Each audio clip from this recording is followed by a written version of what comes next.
ఓ విశ్వాసి, కొన్ని వీడియోలు మాట్లాడుతున్నాను, ఖచ్చితంగా మీరు చూడండి. విశ్వాసం కోసం ఇంకా నాకు తెలిసిన మటుకు ఒక 5-6 వీడియోలు మాట్లాడవచ్చు. ఒక విశ్వాసికి మాత్రమే. ఓ విశ్వాసి, నీ విశ్వాసాన్ని నువ్వు కాపాడుకోవాలి. కాపాడుకుంటేనే నీ జీవితంలో నీకు సంతోషము, ఆనందము, ఆయన కూడా సంతోషము, ఆనందము. ఆయన మీరు కలిసి ఒక పాట ఉంది, నాలో నీవు నీలో నేను కలిసి మెలిసి ఉండాలయా, కలిసి మెలిసి ఉండాలయా. నాలో నీవు నీలో నేను కలిసి మెలిసి ఉండాలయా, కలిసి మెలిసి ఉండాలయా.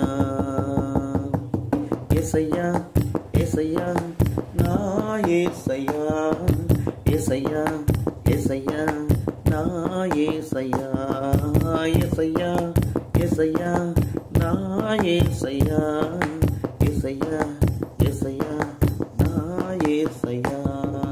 నాలో నీవు నీలో నేను కలిసి మెలిసి ఉండాలయా, కలిసి మెలిసి ఉండాలయా. ఒక విశ్వాసికి మాత్రమే ఆయనలో చోటు, ఆయన నీలో కూడా ఉంటాడు. దేవుడికి స్తోత్రం.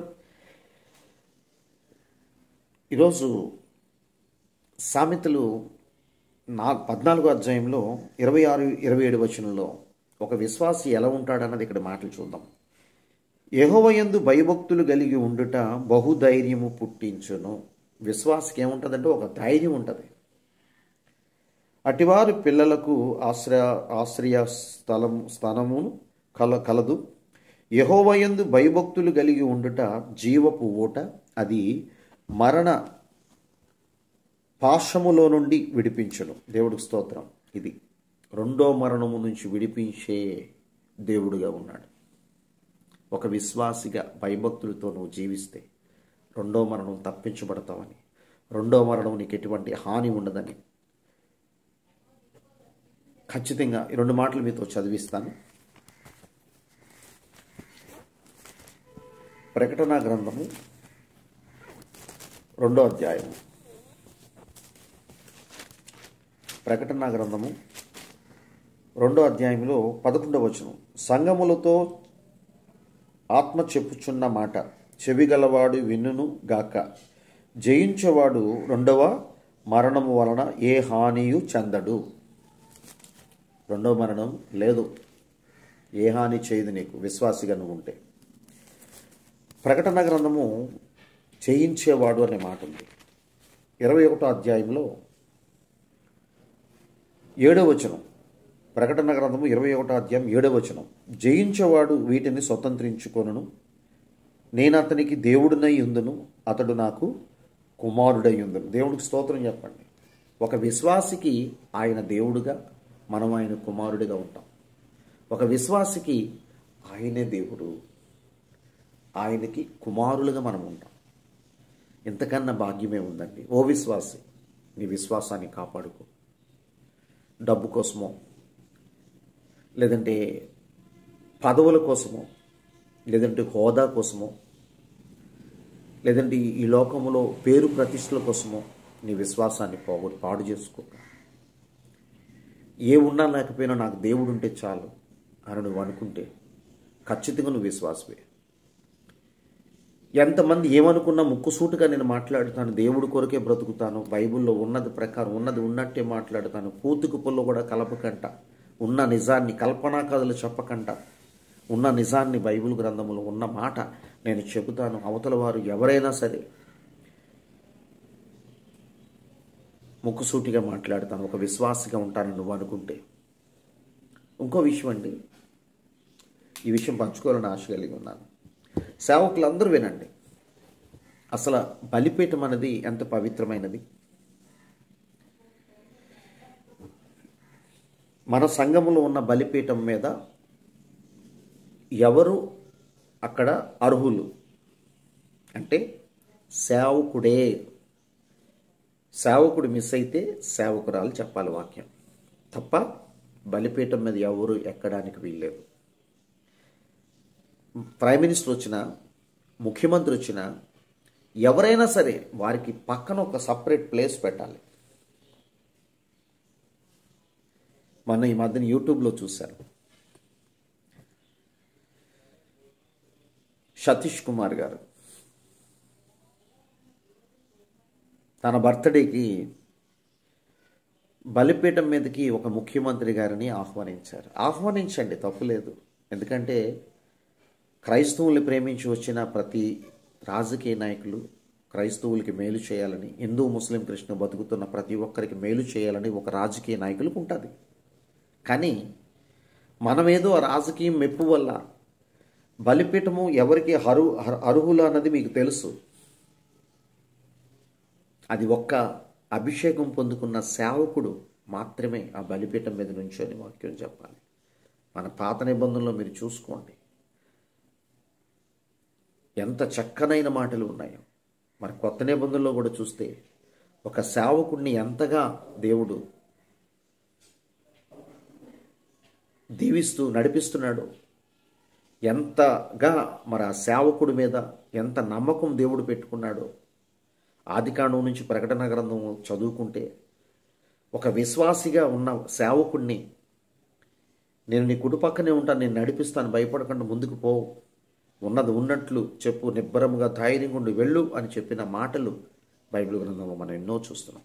ఈరోజు వీడియో చూస్తున్న సేవకులారా, మీ సంఘాలలో మీ బలిపీఠం మీద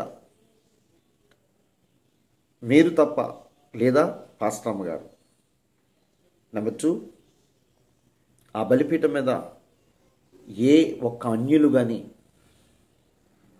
అర్హత లేని వారు ఎవరు కూడా ఆ బలిపీఠం మీద ఉండడానికి వీల్లేదు, నుంచోడానికి కూడా వీల్లేదు. ఇది వాస్తవం. అలా మీరు కానీ బలిపీఠాన్ని నిర్లక్ష్యంగా చేస్తే మీరు తప్పించుకోలేరు. అది చాలా పవిత్రమైన ప్లేసు, చాలా శ్రేష్టమైన ప్లేసు. మనుషుల మెప్పు కోసం ఆ రోజు నేను చూశాను వీడియో, సోషల్ మీడియాలో. తెలంగాణ ముఖ్యమంత్రి గారు ఆ బలిపీఠం మీద నుంచొని మాట్లాడుతున్నారు. మాట్లాడొద్దనలేదు, కానీ బలిపీఠం మీద కాదు. ఈరోజు ఈ వీడియో సతీష్ కుమార్ గారు చూస్తే మీకు చెప్పినంత వాడిని కాదండి. మనం ఒక దినం ఆయనకి లెక్క చెప్పేవారం కనుక మనకున్న పవిత్రమైన ప్లేసు ఎవరికన్నా ఆ యొక్క శ్రేష్టమైన ప్లేసు బలిపీఠం మీద మనం తప్ప వేరే వాళ్ళని నుంచోబెట్టమన్నాడా లేదా అనేది ఒక్కసారి అద్దం ముందుకు వెళ్ళి ఒక్కసారి ఇలా చూసుకొని, మనలో దేవుడు ఉన్నాడు కనుక మనలో ఉన్న దేవుడు ఏం మాట్లాడుతాడో మీకే వదిలేస్తున్నాను. మీరు అలాంటి వారు వచ్చినప్పుడు వాళ్ళకి ఒక సపరేట్గా వేరే దగ్గర నుంచోబెట్టి చెప్పించాలి. మన సంఘాల్లో ముందున సాక్ష్యాలు చెప్పిస్తున్నాం కదా, చెప్పించండి, తప్పే ఉంది. వాస్తవం అయితే నేను చెప్పగలుగుతున్నాను. మన విశ్వాసాన్ని కానీ ఈ లోకములో మనుషులపై ఉన్న విశ్వాసంగా మారిపోతే, దేవుడు ముందే చెప్పాడు కదా, మత్తయి సువార్త 17:10 ప్రకారం మనుషుల పట్ల జాగ్రత్త. ఒక హోదా, ఒక ప్రైమ్ మినిస్టర్ని చూసో, ఒక ముఖ్యమంత్రిని చూసో, ఒక మినిస్టర్ని చూసో, ఒక ఎమ్మెల్యేని చూసో, ఒక కోటీశ్వరుని చూసో మనము మనుషుల స్వభావంతో కానీ ఆలోచిస్తే ఒక దినము దేవుడికి లెక్క చెప్పాలి. మత్తయి సువార్త 12:36-37 ప్రకారం. ఆ లెక్క అనగా నరకం. మీరు బైబిల్ గ్రంథంలో చూస్తున్నారు కదా, చాలామంది తప్పు చేసిన వారు ఏమవుతున్నారు, దేవుడి తాలూకు ఉగ్రతకి లోనైపోతున్నారు. జాగ్రత్త.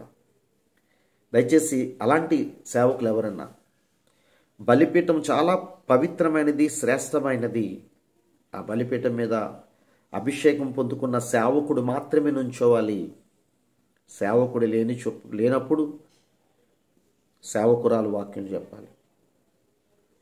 బల్లలో కూడా సేవకురాలు చేయకూడదు. అంటే బల్ల ఇవ్వడానికి అర్హురాలు కాదు, బాప్టిషన్ ఇవ్వడానికి అర్హురాలు కాదు. చాలామంది హిందీలో నేను చూస్తున్నాను, కొన్ని ఢిల్లీ ప్రదేశంలోని, బాంబే సైడ్ కొంతమంది లేడీస్ బాప్టిషన్లు ఇస్తున్నారు. చాలా తప్పు అది. బల్ల కూడా వాళ్ళే ఇస్తున్నారు, చాలా తప్పు. బల్లలో చేయి పెట్టాలంటే ఒక సేవకుడు మాత్రమే బల్లని ఇచ్చే అర్హుడు. బాప్టిషన్ ఇవ్వాలంటే ఒక సేవకుడు మాత్రమే అర్హుడు. దయచేసి ఈ మాటలు వింటున్న నీవు ఒక విశ్వాసిగా మారితే, ఆ విశ్వాసంలో ఉన్న ప్రేమ, త్యాగం, జాలి, కరుణ ఒక దినము పరలోక రాజ్యాన్ని మనం చూస్తే, దేవుణ్ణి కానీ చూసి ఉంటే ఎటువంటి తప్పు చేయం.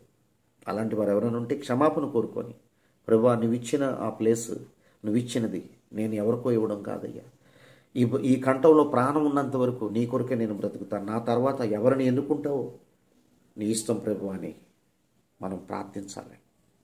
సంఘాల్లో కొంతమంది ఇప్పుడు ఒక మంచి సేవకుడి తర్వాత కుమారులు, కుమార్తెలే అక్కడ ఒక మంచి విశ్వాసిని తయారు చేసి, ఒక మంచి సేవకుడిని తయారు చేసే సంఘాన్ని అప్పచెప్పడం లేదు. అంత వారసత్వం అయిపోయింది. ఇదొకటి. దేవుడు చూస్తున్నాడు కదండి, నీ పరిచర్య చూస్తున్నాడు. ప్రకటన గ్రంథం 2:19 ప్రకారం దేవుడు చూస్తున్నాడు నీ విశ్వాసం, నీ ప్రేమ, నీ పరిచర్య. ప్రైజ్ ద లార్డ్ ఓ విశ్వాసి. నెక్స్ట్ వీడియోలో మాట్లాడతా.